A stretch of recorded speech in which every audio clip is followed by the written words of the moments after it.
Voltamos com a reedição da final da Libertadores. Dessa vez deu Galo. 1-0. E aí, Rodrigo, aumenta a pressão para cima do Renato Paiva. A gente tá vendo aí o Arthur aparecendo em alguns momentos pelo Botafogo, uma peça importante ali pro treinador. Mas, no geral, deu muito mais Galo e a vitória foi merecida, né, Rodrigo? A reedição só no nome, né? Reedição. Primeiro tempo. Os dois times, na verdade, estão devendo, né? Exatamente. Porque para muita gente eram times para brigar, se não talvez pelo título, né? O Botafogo é o atual campeão brasileiro, Claro. né? Além de ser campeão da Libertadores. Mas o Galo também se espera time pro G4. Então os dois decepcionam aí. O Galo consegue sua primeira vitória num lance de bola parada, que também vale a pena, né? O pessoal, gosta de bola parada, parece que vale menos. Vale. Né? O John acho que não foi muito bem, né? Quase que toma um gol olímpico, tá falando com o capitão. E pra mim, quando tem gol olímpico, é mérito do batedor, o cara bate bem na bola, mas o goleiro vacilou, né? O Coelho teve bom momento ali, acabou conferindo. Teve uma expulsão no final, né? O Davi Ricardo acabou saindo, o Botafogo jogou a reta final com 1 a menos. E aí complicou de vez, mas a situação do Renato Paiva tá quase que insustentável. Nas rodadas anteriores, jogando em casa, com a torcida do Botafogo em bom número, criticando, chamando ele de burro, pedindo a saída dele. No empate contra o São Paulo a gente viu esse cenário. Mesmo o time indo buscar o empate e obrigando o goleiro adversário a fazer grandes defesas, a torcida já identificou o Renato Paiva como o responsável por esse momento ruim do Botafogo. O Botafogo começou o ano aparentemente de período sabático, não estava dando o devido valor para estadual, para Supercopa, para Recopa. Como diz John Textor, pré-temporada. Só que agora a temporada já começou, né? Olha o gol aí. O Menino entra, segundo tempo entra Gabriel Menino e o Scarpa. E é ele que o menino que cobra o escanteio. Exatamente. Importante para ele também, né? Ter essa assistência. Muito. Agora, o chamado do VAR ali, ninguém entendeu nada, né? Porque é algo no meio da área ali, né? Mas assim, zero, né? Não mesmo. Depois o VAR aparece de novo na expulsão do zagueiro do Botafogo. Mas do primeiro tempo muito fraco, né? Essa é a verdade, assim. No jogo todo o Botafogo só teve 2 bolas, né? 2 chutes no alvo. Eu acho que o Arthur, ele é esse jogador importante, mas com uma dificuldade de dar sequência no lance, porque por 2 vezes ele consegue bom domínio, ele consegue um bom passe, mas ou adianta demais, ou a bola escapa um pouco, então ainda com a dificuldade de dar sequência. O Atlético sem o Júnior Santos, que poderia ter sido uma peça também interessante, né, contra o ex-clube. Aí o lance da expulsão. Aí o lance da expulsão, exatamente. O Hulk fica indignado, né, que foi só amarelo, e aí o VAR chama e o árbitro corrige. E assim, não foi tão no finzinho, né, porque foi com 61 ali. Depois o Galo teve 16 boas chances para fazer o 2-0. Com 1 a mais, o jogo ficou bem mais tranquilo. O Galo poderia ter aumentado. Poderia ter aumentado, de fato. Mas foi um primeiro tempo muito abaixo, assim, que tava quase que com cara do 0-0.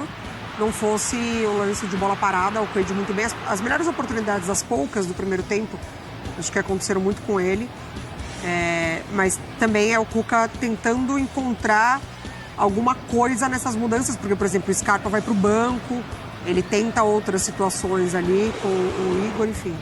Agora é engraçado, né? A comparação com a final da Libertadores, os dois times tiveram baixas significativas, perderam jogadores importantes, trocaram de treinador, são outros caras, e a impressão que dá, claro, é de que o Botafogo perdeu muito mais que o Galo. O Galo ainda tem muito da cara da temporada passada, com o Hulk como destaque, com o Scarpa, as opções Arana, ainda é muito da base que é competitiva há muito tempo. Sim. E o Botafogo foi reconstruído, né? Os principais jogadores saíram, né? E o Renato Paiva, não sei se vai ter vida longa no fogão. Bom, o gol do jogo, então, tá aí. O autor do gol, Thomas Coelho.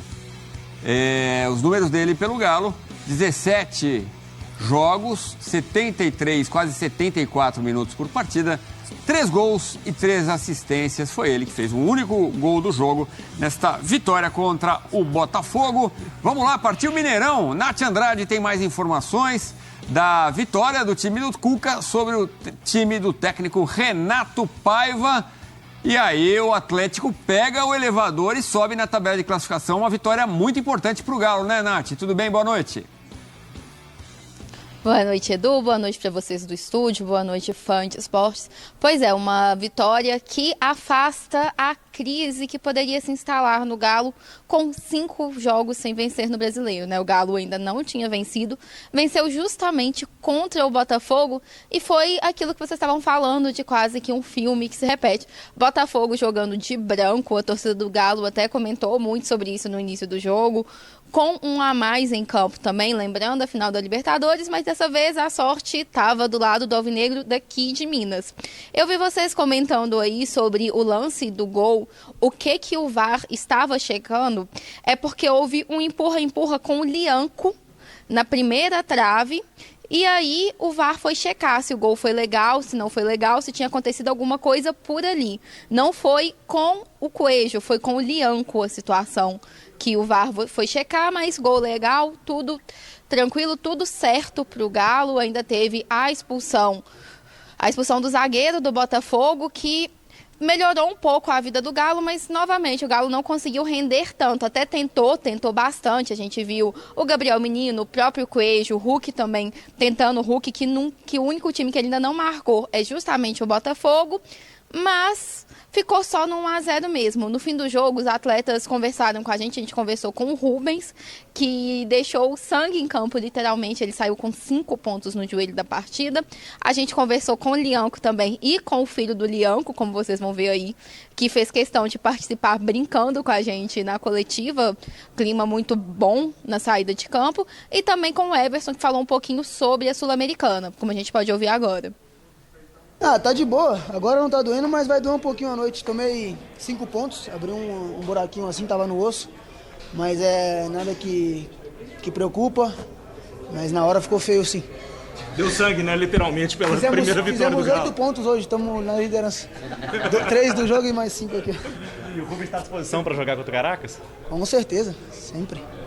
Vamos começar a pensar no Caracas amanhã. A gente tinha o jogo do Botafogo, a partir de hoje a gente descansa, a partir de amanhã a gente já treina, depois viaja, para que a gente possa ver os pontos fortes e o ponto fraco da equipe do Caracas, sabendo que vai ser uma viagem mais complicada. Então é saber descansar muito bem essa noite e também amanhã na viagem, para que a gente possa estar lá preparado na quarta-feira, fazer um grande jogo, conquistar os 3 pontos e consolidar na liderança do grupo.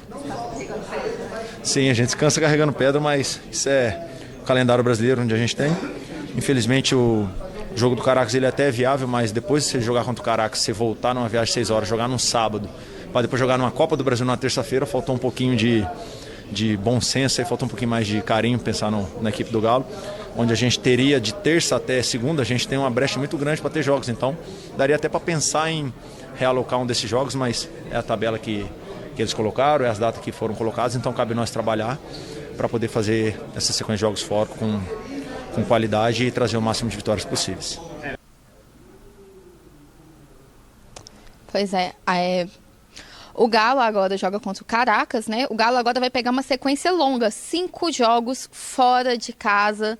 Não vai jogar aqui em Minas por um bom tempo. Os atletas, a gente viu aí o Everson reclamando disso, reclamando do calendário, lembrando que o Galo está na Copa do Brasil, no Campeonato Brasileiro e também na Sul-Americana. É uma sequência de jogos bem puxada para o Atlético, que hoje volta tranquilo para casa. Afastou uma possível crise, não tem mais a sequência sem vitórias que tinha, eram 4 jogos sem vencer no Campeonato Brasileiro, começou a rodada na vice-lanterna, saiu da zona de rebaixamento, pegou o elevador, subiu bastante no Campeonato Brasileiro.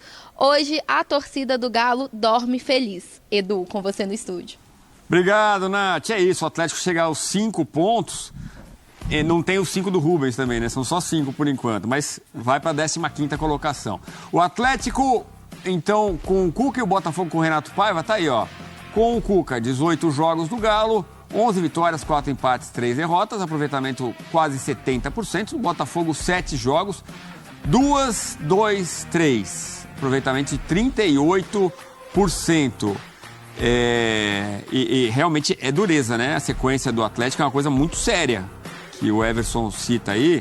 Caracas! Aliás, a Mari tem informação, né? Que é importante o Scarpa não vai para a Venezuela. O Scarpa não vai, foi liberado para acompanhar o nascimento do segundo filho. Do Scarpinha. Do Scarpinha. Scarpinha 2. Segundo Scarpinha, E aí jogo importante, né? Porque são os dois times ali brigando pela liderança do grupo, diretamente. Então é Caracas, depois Mirassol, fora, tudo fora. Depois Maringá pela Copa do Brasil na terça-feira, Juventude e Deportes Iquique. Quer dizer, dureza. Descansa carregando pedra. Eu e Mari gostamos da Gostei dessa frase. muito bom. É uma sequência de jogos pesadas, né? Jogos fora de Minas Gerais. Quando você joga em casa, você tem também a questão dos jogos, né? Das viagens, enfim, e o descanso, que você consegue descansar muito mais do que quando você tem uma sequência de jogos fora do seu mando de campo. Mas é isso, assim, são times, com relação ao Campeonato Brasileiro, que estão devendo, né? Porque a gente, quando inicia o campeonato, você olha para Botafogo e Atlético Mineiro, por mais que a gente entenda que, né, perderam jogadores importantes, enfim, mas são times que têm uma capacidade de elenco para estarem jogando melhor do que estão na competição, pontuando melhor do que estão pontuando. O Atlético consegue a sua primeira vitória no campeonato. O primeiro tempo foi muito ruim, né? Assim, é algo que chama a atenção pela qualidade de elenco, mesmo de capacidade, e o que entregaram no primeiro tempo. E no segundo tempo tem um pouco do interesse, principalmente do Atlético, de buscar o resultado. O Botafogo perde um jogador expulso, isso aumenta mais os espaços e o controle do Atlético Mineiro. Mas é isso, assim, eu acho que são trabalhos que pressionam um pouco os seus treinadores pela pontuação no campeonato. Você viu, o Atlético era o penúltimo colocado, o Botafogo também figura ali entre 14ª e 15ª posição, se eu não me engano. Então, assim, são trabalhos e resultados que pressionam tanto o Cuca, principalmente com relação à produção em campo, como o do Renato também. Tanto o Atlético quanto o Botafogo tem 5 pontos. É isso. Né? No caso do Atlético, a pressão talvez seja um pouco menor, porque ganhou o Campeonato Mineiro, o que para muita gente também foi visto como uma ilusão, porque é outro nível de combate, de embate, né? Mas a pressão está muito maior para cima do Renato Paiva. Você acha justa, Rodrigo? Eu queria só completar o que o Bubu estava falando do trabalho do que o Botafogo abriu mão, e, enfim, né, os dois times com treinadores diferentes da Libertadores. Eu acho que isso é muito importante. Assim, o Atlético, pelo menos, ele apareceu no estadual. Sim. Então, assim, pelo menos alguma coisa aconteceu ali no estadual que, enfim, a gente pode, né, falar sobre esse início de Campeonato Brasileiro, essa oscilação, mas o Cuca volta um pouquinho para aquele trabalho e ele ainda tem alguma coisa ali para redesenhar. O Botafogo não, né? Por escolha. E até deu por escolha. Deixou uma impressão contra o Palmeiras, apesar do empate, de que estava no eixo, estava achando o caminho. Eu acho que tem uma diferença gritante entre os dois treinadores, porque é o seguinte, o Cuca potencialmente é o melhor treinador da história do Galo. O melhor seria o Tele Santana, campeão de 71, né? Também um ídolo atleticano. Só que o Cuca ganhou os títulos mais poderosos, né? Os mais festejados, a Libertadores, ajudou depois a quebrar aquele jejum enorme no Brasileiro. Então o Cuca, além de ter assumido e evoluído o time, quando ele pegou o Galo no Campeonato Mineiro, o Galo estava ameaçado de nem se classificar para o mata-mata. Então ele conseguiu ali um sucesso quase que imediato, acabou ganhando o muito estadual. Graças ao Hulk, né? O que pela sequência é importante historicamente, né? O hexa do Galo estadual, lembrando o grande Galo do Reinaldo lá dos anos 80.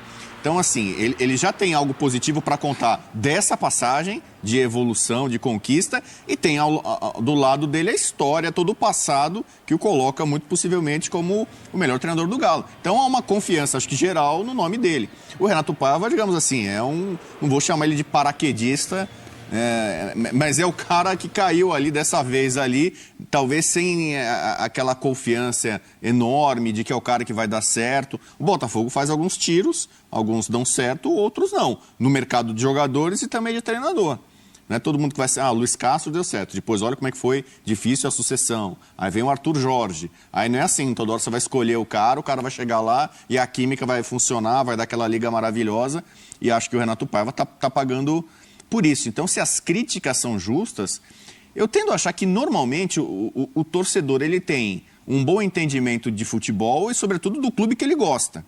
Então, se uma torcida começa a protestar muito contra um treinador, você pode questionar qual que é a razão, tal, mas às vezes não tem identificação. O Tite, eu cito o Tite no Flamengo, por exemplo. O Tite é um grande treinador, talvez seja ainda o mais preparado, o mais qualificado. Só que a torcida do Flamengo estava pedindo, não, a gente quer o Felipe Luiz. E, visivelmente, deu resultado, a troca era essa. Então, a torcida do Botafogo talvez ainda, né, muito exigente depois dos títulos da Libertadores do Brasileiro, que é um trabalho de excelência, entendeu? Imagina que o Botafogo tem que ficar brigando só nas cabeças, só nas primeiras posições. E o Renato Paiva tem penado com resultados e muitas vezes com desempenho também, né? O torcedor do Botafogo cobra isso. Agora, o Botafogo é uma SAF, tem um dono aí, né? Cabe a ele fazer a mudança de rota ou não. Eu acho que talvez ainda teria que ter um pouco de paciência com o Renato Paiva, mas pedir para o torcedor do Botafogo... E entre os dois clubes a gente pode até discutir mercado, né? De peças. Porque, assim, o Botafogo, ele sem Almada e sem o Luiz Henrique perde muito, mas ele desmanchou um elenco. Assim, as opções que o Botafogo tinha também, muito utilizadas, como o próprio Júnior Santos, ele negociou, ele abriu mão. Então, se a gente olha para o mercado do Atlético, a gente pode discutir o nível, né? Mas, assim, trouxe opções. Trouxe Gabriel Menino, trouxe Rony, trouxe o Coelho, trouxe o Júnior Santos. Então, assim, fica na figura do Arthur, mas a gente discutir também, né? O time que se movimentou pensando nesse início de temporada, talvez o Botafogo esperando muito a próxima janela, como foi no ano passado. A gente fala de pressão para cima de um treinador com 7 jogos. 7. Vamos ouvir o Renato Paiva, mas a gente começa com o Cuca, depois dessa vitória, a primeira vitória no Campeonato Brasileiro. Boa noite, Cláudio Rezende, da Itatiaia.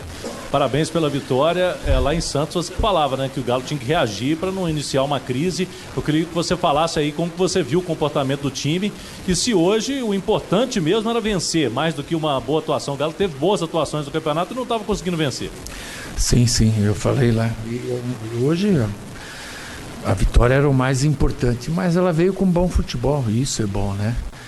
E com futebol de tempos diferentes, né? De entender o jogo.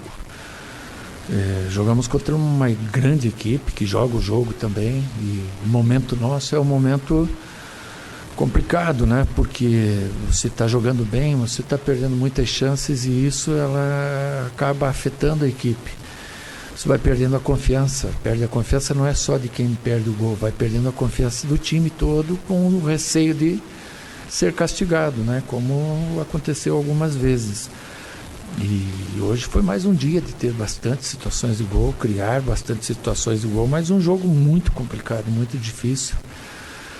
O primeiro tempo o adversário ele teve um controle maior do jogo, apesar da gente ter tido mais situações de gol, eles tinham um controle maior porque eles tinham uma saída de bola melhor.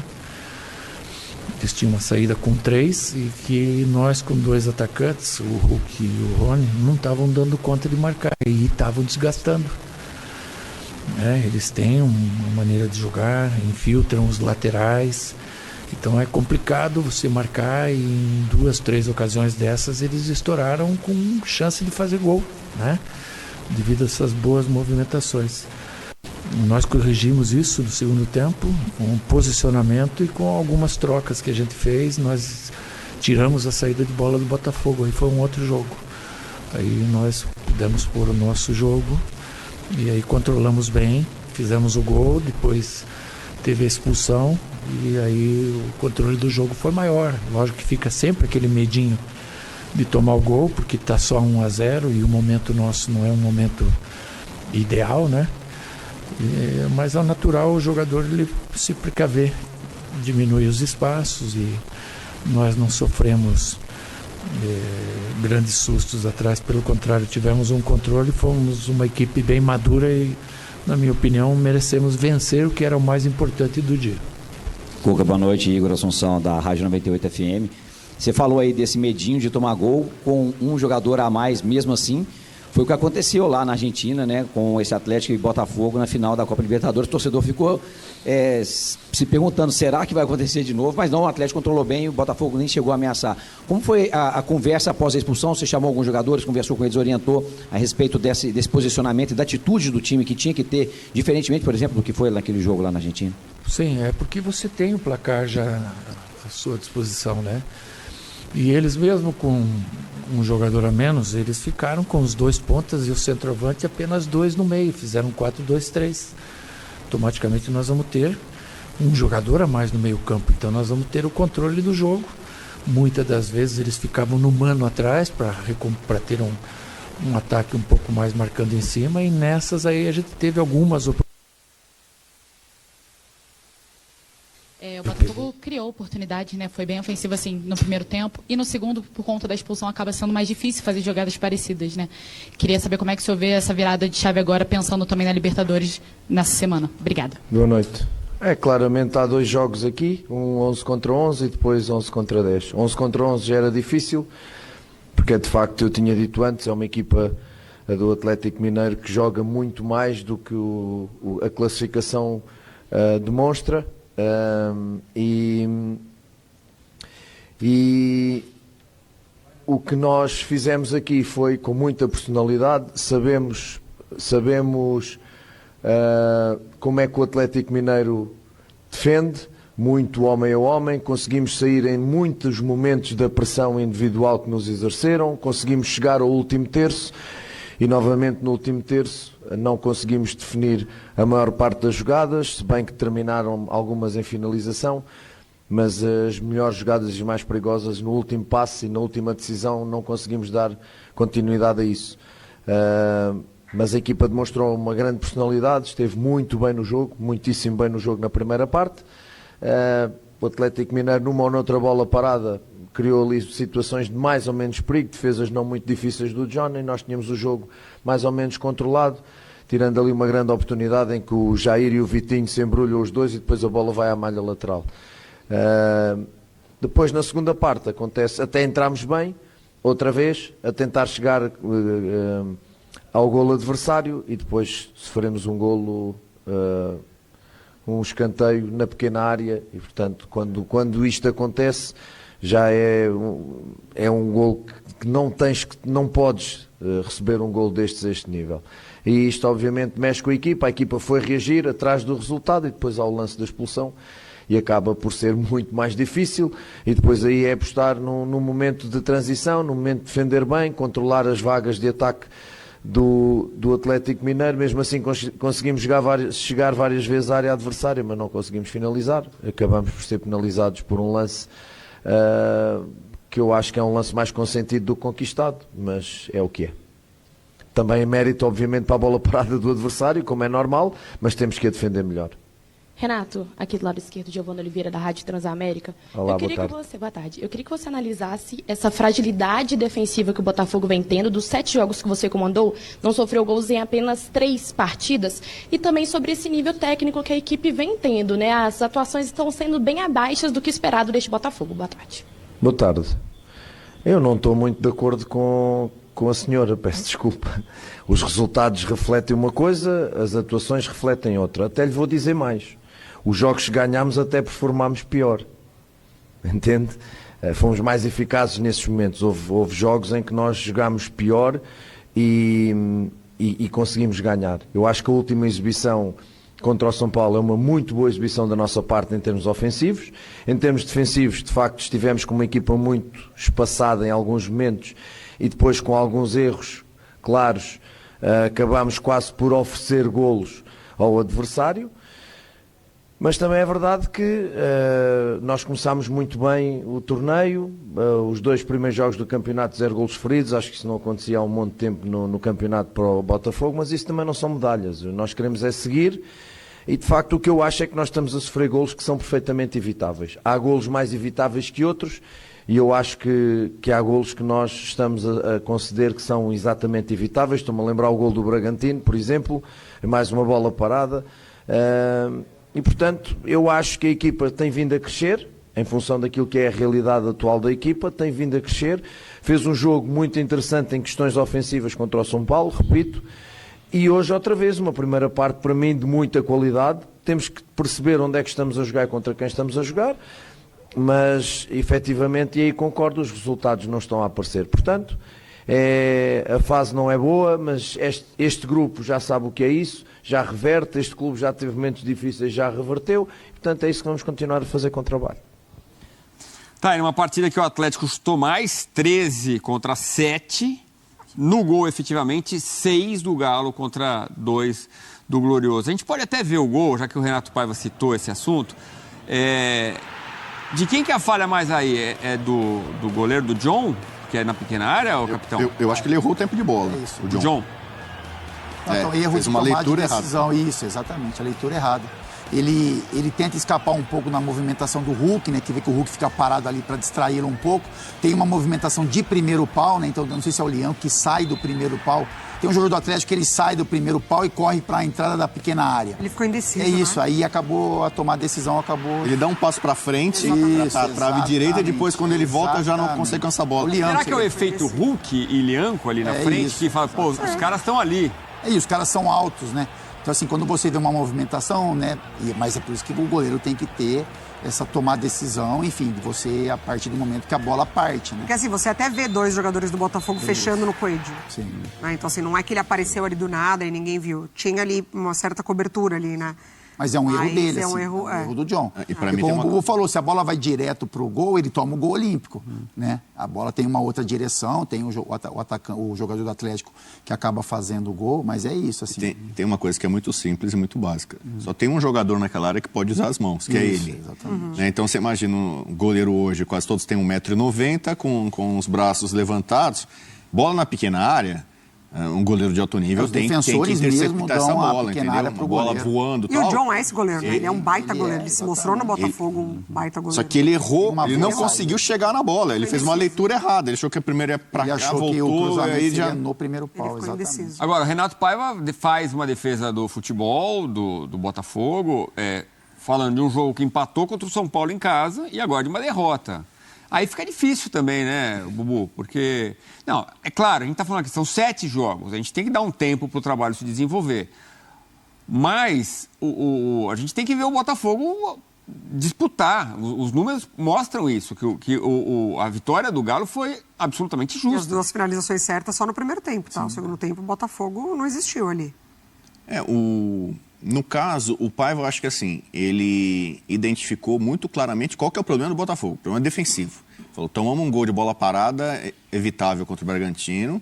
Contra o São Paulo, fizemos um bom jogo ofensivamente, defensivamente não. E ele chamou esse gol aí de um gol mais consentido do que conquistado. De novo, ele está culpando a defesa, não precisa necessariamente ser o John, mas ele está apontando o dedo para a turma da defesa, o sistema defensivo.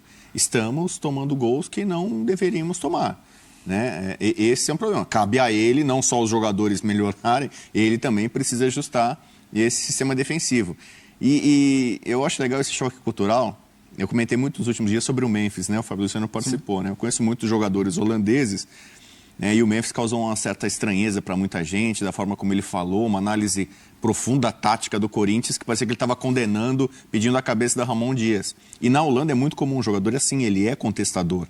Ele se posiciona, ele não se contenta em ouvir uma instrução e simplesmente vai lá e... Não, eles questionam, por que eu tenho que fazer isso? Por que o time não está fazendo dessa forma? Por que não está desempenhando? E o Renato Paiva fez uma coisa... Não sei se você sabe, Fabião, ele é um holandês da Vila Sônia. É um holandês, nascido na Vila Sônia, mas é holandês. Mas a gente tem visto técnicos, sobretudo os portugueses, europeus de uma forma geral, mas assim, sobretudo os portugueses, são muito sincerões aqui. E aqui a gente criou uma certa redoma, né? Uma bolha assim, não pode falar mal de jogador, do próprio time, porque se destrói o vestiário, como é que vão ficar os jogadores? Então você imagina os jogadores do Botafogo, foram campeões lá com outros portugueses, né? Fizeram bem com outros portugueses. Agora vem um cara e está apontando o dedo para esse gol, para o gol tomado anterior, para os gols concedidos, né? Para as falhas defensivas, né? Será que isso vai incomodar o vestiário e tal? Eu acho que cada vez mais mas nunca é o melhor movimento, né? Então... Para elenco, assim. O que se diz é que é melhor falar em particular no vestiário e não na entrevista coletiva. Eu falo até com relação ao Memphis, mas a gente olha de uma outra forma, né? Assim, tem coisas que devem ser faladas, lógico que sim, mas a portas fechadas, né? As observações, algumas delas. Essa é interessante, essa é uma cultura nossa. Mas eu entendo a cultura. Vamos lavar roupa suja em casa. A gente sabe que a gente está errando, que a gente está com problemas, não vamos falar em coletiva sobre isso. Isso só vai nos prejudicar. Os europeus, de uma forma geral, sobretudo os portugueses, não é nos ensinando nada sobre isso, mas é a cultura deles. Não à toa a gente gosta muito das coletivas deles, né? Perguntaram para o Memphis eles assim, trazem depois da vitória do Corinthians com 2 gols do Memphis, ele respondeu sobre isso. Vocês fizeram umas perguntas para mim e vocês não querem que eu responda? Então, vocês querem que eu dê minha opinião. Vocês estão perguntando, esperando que eu dê. Na hora que eu dou minha opinião, aí vocês contestam? Peraí, eu não estou entendendo. E é a mesma coisa. Se alguém pergunta, qual é o motivo do Botafogo estar fazendo uma campanha ruim? Por que essas coisas estão acontecendo? E ele vai lá e dá a opinião dele? Não, o que ele está explicando demais os erros, não pode explicar tal. Não, a gente está perguntando e ele está respondendo. Né? Eu acho que cada vez mais a gente, com tantos técnicos estrangeiros, com jogadores estrangeiros cada vez em maior número, a gente vai lidar cada vez mais com esse sincericídio, entre aspas. Uhum. Mas eu entendo que, de certa forma, aponta o dedo. Sim. Não, entende-se os dois lados, né? É cultura. O Bubu fala, a cultura deles é essa, de realmente serem questionadores, de mostrarem realmente o que está acontecendo, mas aí eu já carrego um pouco do vestiário, né? Do que o impacto disso tem. Por exemplo, a declaração do Memphis, bom ou ruim, na minha opinião, teve um impacto com relação à movimentação com o Ramon. A demissão dele. Acho que era algo que estava desenhado, mas acho que foi... eu acho que teve peso 2, porque foram muito sinceras e, na minha opinião, eram colocações que poderiam ser feitas dentro do vestiário, como do Renato também. É lógico que um lance como esse, por exemplo, todo mundo olha e percebe que tem uma falha defensiva, um erro de posicionamento, enfim. Mas o treinador, né, eu acho que para mim não é o melhor movimento sempre você vir e após uma falha, uma derrota, você apontar o dedo, por mais que você seja sincero. Porque a gente sabe que aqui, a gente vive no Brasil, a gente acompanha o futebol brasileiro e a gente analisa o que é aqui. O peso no vestiário, ele tem um impacto. E existe formas de falar também, né? Claro que sim. Um meio termo ali. Sim. Mas olha, faço convite já nessa quarta-feira. Também tem Botafogo aqui na ESPN contra os Estudiantes. Jogo complicado na Argentina. Quarta-feira, 9h30 da noite. Depois é Botafogo e Fluminense. E o Botafogo precisa de bons resultados. Agora, não adianta o Renato falar que estamos jogando bem aqui, ali, temos uma boa produção ofensiva. Está precisando de resultado, né? Está precisando de resultado. E assim, quando ele chega, né, ao Botafogo, ele fala muito sobre tentar manter uma ideia, um caminho que acontecia com o Arthur Jorge. Então, assim, um estilo de jogo muito parecido. O Botafogo, ele negociou muitos nomes, mas dos seus titulares, ele permaneceu com uma base que te oferece esse jogo, que te ofereceu esse jogo. Então, a ideia dele, do que a gente viu contra o Palmeiras, inclusive, foi esse jogo do Botafogo, o jogo vertical, o jogo da intensidade, da velocidade, mas eu acho que tá faltando esse equilíbrio, porque se a gente vê 2-2 contra o São Paulo, de fato, lá na frente ele se garantiu, mas lá atrás não. Então o Botafogo da temporada passada era muito equilibrado. Assim, um meio de campo muito combativo. Ele ainda tem esses meio-campistas. Não está podendo contar, mas ele ainda tem esses meio-campistas.